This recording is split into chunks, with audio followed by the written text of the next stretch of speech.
आज जिस विषय के बारे में हम बातचीत करने वाले हैं वो विषय है एकांत, solitude, loneliness with intention, being alone. क्यों ये इतना महत्वपूर्ण क्यों है? जो कुछ आविष्कार हम अभी देख रहे हैं, वो आविष्कार जब आर्किमिडीज का सिद्धांत हम सबको परिचित हुआ, उससे पहले आर्किमिडीज जी बाथ टब में नहा रहे थे। जब भी न्यूटन पेड़ के नीचे अकेले में बैठे थे, तब हमें गुरुत्वाकर्षण, ग्रेविटेशनल फोर्स की डिस्कवरी मिली। उतना ही नहीं, जेके रोलिंग, जिन्होंने हम सबको पता है कौन सी किताब लिखी है, हैरी पॉटर। हैरी पॉटर ये बहुत सब बच्चों को पसंद आने वाली जो किताब जेके रोलिंग जी ने लिखी है, कब लिखी है? जब वो कॉफी शॉप में अकेले बैठी थी। ए.आर. रहमान जी, जो बहुत ही उम्दा संगीतकार रहे हैं, उनको भी एयरटेल की जो ट्यून है, जो अभी भी हमारे कानों में गूंजती है, वो कॉफी पीते समय कॉफी कप के ऊपर चम्मच से बजाते हुए दिमाग में आ गई थी।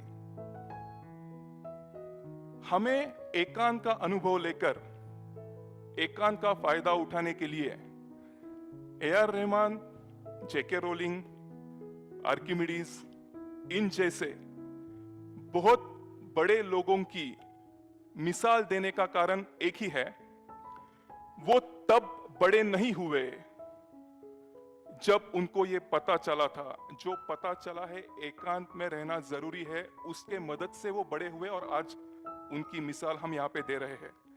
इसलिए नहीं कि वो ए.आर. रहमान है और वो अकेले जाते हैं, इसलिए वो अकेले में रहना पसंद करते हैं, इसलिए वो ए.आर. रहमान है। इसलिए ये बहुत ही उम्दा, बहुत ही महत्वपूर्ण और मेरे दिल के बहुत करीब वाला हिस्सा, टॉपिक या फिर मैं बोलूंगा विषय है, जिसके बारे में आज हम डिस्कशन करने वाले हैं। एकांत, जैसे कि रूमी जी बोलते हैं, I grow in silent, dear soul you speak.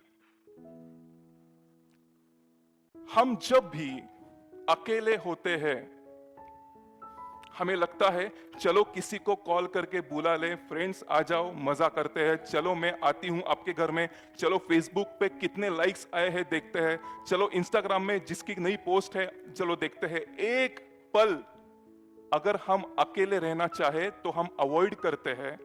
इसकी अगर खास वजह आप सोचने लगोगे तो बहुत ही साधारण सी वजह है, बहुत ही माइनर वजह है, लेकिन माइनर वजह जब माइनर थी तब हम सब ने रदर वहां पे ध्यान नहीं दिया, इसलिए अभी वो मेजर बन गई है। और हम अभी मेजर वजह के बारे में सोचेंगे तो हमारा डर लगना चालू हो जाएगा, इसलिए हम एकांत अवॉइड करने लगते हैं। फॉर एग्जाम्पल, जैसे कि अगर मैं ये ऑडिटोरियम ओन करता हूं और मुझे पता चल रहा है कि इस साइड में एक मूली है जो बाहर आ रही है और किसी के भी पैर को लग सकती है और किसी का भी पैर जख्मी हो सकता है, फिर मुझे एक मूली आने के बाद कोई प्रॉब्लम नहीं होगी, दूसरी मूली आने के बाद कोई प्रॉब्लम नहीं होगी, वो जो ये प्लाईवुड है वो निकलने के बाद भी कोई प्रॉब्लम नहीं होगी। अब नीचे वाला रास्ता यहां से दिखाई देने लगेगा और किसी का भी पैर अगर अंदर जाएगा तो वो पैर सीधी तरह वापस नहीं आ सकता, टूट के ही वापस आएगा। तब मुझे लगता है क्यों ना मैं इसके ऊपर एक कारपेट डाल दूं ताकि मुझे ये प्रॉब्लम दिखा ही ना दे। इसीलिए जैसे कि मैं ये बाहर वाला एग्जांपल हम सबको हमारे डे टू डे लाइफ में से दे रहा हूं, उसी तरह हमारे मन में वही चलता रहता है। हमें पता चलता है कि हम जहां जा रहे हैं कुछ तो गलत हो रहा है, हम सही नहीं कर पा रहे हैं, क्योंकि अगर हमें ग्रो होना है, जैसे कि आपको एक मैं बात बता दूं, अगर आप एक सीड मिट्टी में बोए और उसके ऊपर पानी डालते रहे तो धीरे धीरे पौधा आ जाएगा, राइट? धीरे धीरे पौधा बाहर आ जाएगा सीड में से। सोचो आप अगर ये करते हो, उसके ऊपर एक पत्थर रखते हो, तो क्या होगा? पत्थर के बाजू से वो पौधा बाहर आने की कोशिश करेगा, राइट? क्योंकि नेचर का लॉ है ग्रोथ। नेचर ग्रोथ पे बिलीव करता है। अगर आप सीढ़ियां चढ़ रहे हो, अगर आप सीढ़ियों से उतर रहे हो, तो कौन सा वक्त है आप ज्यादा थकोगे फ्रॉम यू? उतरते समय या चढ़ते समय? क्योंकि अगर आप चढ़ रहे हो तो ग्रेविटेशनल फोर्स के अगेंस्ट जा रहे हो, जो कि नेचर का लॉ है। अगर ग्रेविटेशनल फोर्स नेचर का लॉ है, उसके अगेंस्ट आप जा रहे हो तो आप थकोगे। अगर ग्रोथ नेचर का लॉ है, अगर आप ग्रोथ के बीच में आओगे तो नेचर तो बाजू से बाहर आने वाला है, पौधा तो बाहर आने वाला है, बाजू से बाहर आने वाला है। लेकिन हमने हमारे जीवन में ग्रो होने की संभावनाओं को अगर मिटा दिया तो आप थकने वाले हो। आप अकेले बैठ के थक सकते हो, because you are not growing. इसीलिए एकांत की सबसे पहली प्रीरिक्विजिट या एकांत में जाने के लिए एक जरूरी बात जो मैं हम सबको कॉमनली बताना चाहता हूं, ताकि इसके आगे जाते हुए हम कॉमन एक पेज पे रहे, वो ये है कि हमें किसी भी चीज का एस्पिरेशन चाहिए। हमें अभी हम जहां पर है वहां पे ना रहते हुए कहीं आगे बढ़ने की चाह मन में होनी जरूरी है, तभी एकांत काम में आ सकता है। अगर मैं खुद के साथ रहना चालू करूं और मुझे समझ में आता है कि मैं मेरा उदाहरण देना चाहता हूं। कुछ साल पहले मुझे समझ में आ रहा था जो मैं आज कर रहा हूं बहुत साल पहले करना चाहिए था, लेकिन बहुत साल पहले करना चाहिए था, लेकिन किया नहीं। तो ठीक है, जब होगा देखा जाएगा। इस तरह से 2 साल 3 साल निकल गए। लेकिन बाद में ऐसे ही एक बार एकांत में बैठा था और मुझे समझ में आया कि ये स्टेज पे जब हम हैं 5 साल के बाद, ये स्टेज के ऊपर, ये स्टेज मतलब ये जो पासिंग फेज है, इसके ऊपर हम अगर एक सोच डालेंगे 5 साल के बाद पीछे मुड़कर देखेंगे तो ये जो फेज है वो बहुत प्राउड हमें नहीं फील कराने वाली। मुझे जो कुछ मिला है वो मेरे लिए नहीं मिला, वो हम सबके लिए मिला है, तो देना चालू करना चाहिए। और वो काम चालू हो गया। ये मेरा उदाहरण है। इसलिए इसी उदाहरण से मैं आपको एक बात बताना चाहता हूं। हो सकता है कि हमें पता चल रहा है कि कुछ बेटरमेंट हम जिंदगी में सीख कर रहे हैं, चाह रहे हैं, लेकिन हो ये रहा है कि बेटरमेंट के लिए अगर हम बैठते हैं कि किस तरह से किया जाए। फॉर एग्जाम्पल, मुझे ये नौकरी अच्छी नहीं लग रही है, बॉस मुझे बहुत बॉसिंग करता है, ह्यूमिलिएट करता है, लेकिन कहा यार दूसरी नौकरी ढूंढने जाए, दूसरे नौकरी पर कुछ और प्रॉब्लम होगा, और मुझ में भी उतना स्किल सेट है नहीं। मैं तो खाली एमकॉम पास हूं, बाकी सब तो इंजीनियर हो चुके हैं जो मेरे आजू बाजू में काम कर रहे हैं, कहां मुझे दूसरी नौकरी मिलेगी।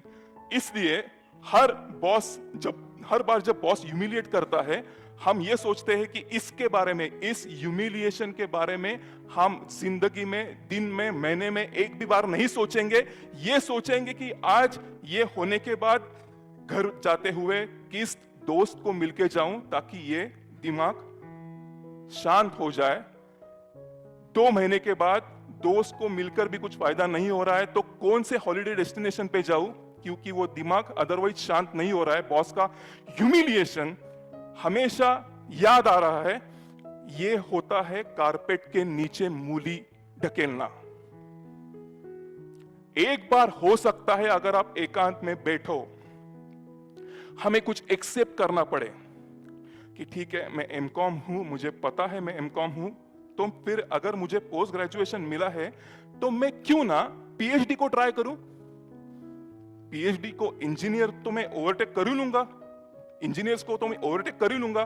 धीरे धीरे पीएचडी को मैं ट्राई करता रहूंगा, 5-6 साल में पीएचडी हो जाएगी, डायरेक्टली मुझे बॉस के ऊपर वाली पोस्ट मिल सकती है। लेकिन ये तभी मुमकिन है जब हम एकांत में बैठे हुए सबसे पहले हम आज जो है उसे अप्रूव करें। I am okay, whatever mistakes I have made so far, जो कुछ गलतियां आज दिन तक मैंने की है वो मेरी है, मैं मानता हूं। लेकिन एक ही चीज मैं खुद को प्रॉमिस करना चाहता हूं, इसके आगे ये गलतियां मैं दोहराऊंगा नहीं। कि जब स्ट्रेस आता है, जब डिप्रेशन आता है, हमारे साथ में लोग रहते हैं, लेकिन वो क्या करे, क्या शेयर, आपका डिप्रेशन नहीं शेयर कर सकते, आपका स्ट्रेस नहीं शेयर कर सकते। हमारे पास वर्क लाइफ बैलेंस नहीं है।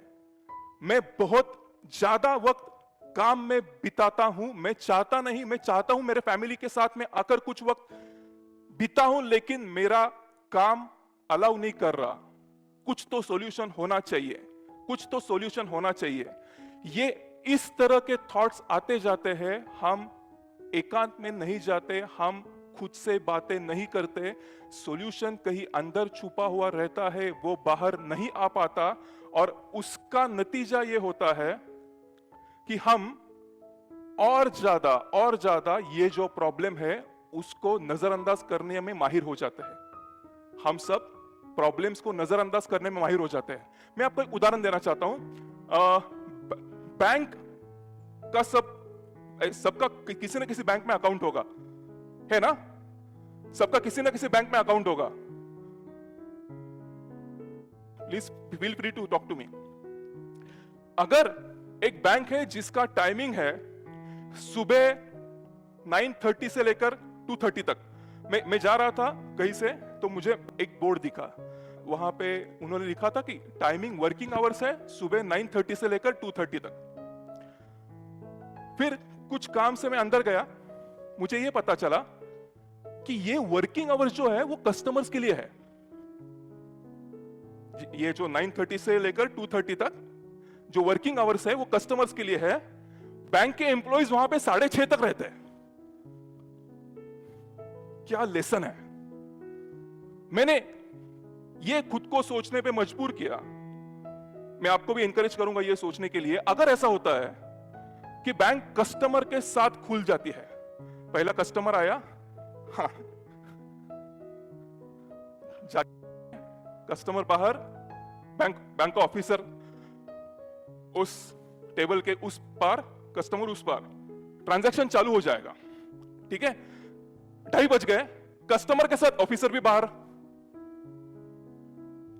कस्टमर जाने के बाद जो बैंक करती है वो बैंक को चलाता है। समझो ये बात, समझो ये बात को।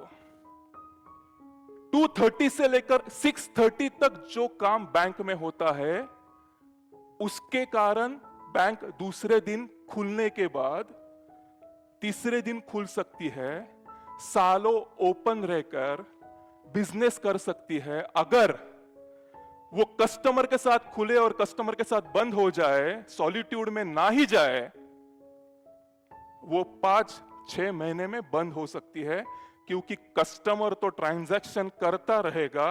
कौन सा ट्रांजैक्शन क्या किया है उसका कुछ भी अकाउंटेबिलिटी बैंक के साथ नहीं रहेगा। उसी तरह हम सोशल एनिमल है, लेकिन जैसे कि हमें खाने के लिए फूड लगता है तो हम 24 घंटे तो खाते नहीं है, वैसे ही हम सोशल एनिमल है तो 24 घंटे सोसाइटी में नहीं रह सकते। हमारे 2 आवर्स हमें डिसाइड करने ही होंगे। हमारा वर्किंग आवर्स क्या है और बैंकिंग आवर्स क्या है। हम कब दोस्तों के साथ, रिश्तेदारों के साथ, टीवी के साथ बातचीत करने के लिए ओपन है, और कब अकेलेपन में जाकर। मैं इस दोस्त से ऐसे बात कर रहा था, वो दोस्त हर्ट हो गया ऐसा बता रहा है, पिछली बार भी हर्ट हुआ था, उसके पिछली बार भी हर्ट हुआ था, तीनों बार मैं उसको कंसोल करने के लिए गया लेकिन वो माना नहीं, वो डिमांडिंग होता चला जा रहा है। क्या ऐसा तो नहीं हो रहा ना, मैं उसको ओवर वैल्यू कर रहा हूं और मेरे अंदर की एनर्जी और मेरा टाइम उस पर ज्यादा वेस्ट कर रहा हूं, ऐसा तो नहीं हो रहा ना। ये सोच खाली एकांत में ही हो सकती है। इसके बाद डिसाइड करना उसके साथ कितना रिलेशन रख सकते हैं, और अगर वही एनर्जी मेरे खुद के काम में लगा लूं या अच्छे दोस्तों को अच्छा बहुत अच्छा दोस्त बनाने में लगा लूं, अच्छे रिश्तेदारों को बहुत अच्छा रिश्तेदार बनाने में लगा लूं, तो वो ज्यादा इंपॉर्टेंट है हमारे लाइफ में। लेकिन क्या इंपॉर्टेंट है क्या नहीं, कि कौन सा क्रिएटिव सॉल्यूशन मैं यहाँ पे अगर आजमाऊं तो मुझे ज्यादा स्ट्रेस नहीं आएगा, कब मैं क्या सोचकर कौन सा काम कितने समय में पूरा करने के बाद मैं एक एक काम को अंजाम देते चला जाऊं तो मुझे झट से एक दिन स्ट्रेस नहीं आएगा। इसके लिए हमें working hours minus banking hours ये करने ही होंगे, और बचा हुआ जो 3 घंटे का गैप है, 4 घंटे का गैप है, वो खुद के लिए रखना होगा। 4 घंटा मैं बैंक के एग्जाम्पल को दे रहा हूं, आप हम सब खुद 10 मिनट से चालू कर सकते हैं।